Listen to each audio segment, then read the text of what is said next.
Չգիտեմ ով ասե, բայց շատ դիպուկ ասե։ Երբ որ Աստծո ողորմությունով մենք մտնենք երկինք, մենք զարմացած կլինենք, երբ որ ընդ կտեսնենք մարդիկ, որոնք պատկերացում չեն կարող մտածենք, որ իրանք ընդ կլինեն։ Եվ չենք տեսնի մարդիկ, որոնց 100% գիտենք, որ իրանք ընդեղ են։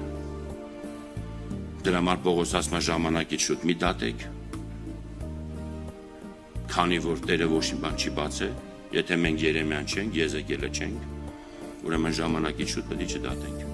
Չգիտենք մենք մարդու կյանքը վտանգավոր է։ Լսել եմ մի հատ ուրիշ քույրիկ էին թաղում, հովիվ ասում էր, այս քույրիկը Տիրոջ հետ ապրեց, Տիրոջ համար ապրեց, իր պանդուխտության օրերը վերջացավ, երկնքում հիմա Հիսուսի հետ ուրախանում է։ Ժորժ ջան, դիակի բերանը բացվում է, ասում է «Մինյա там не приняли»։ Ինձ ընդեղ չընդունեցին։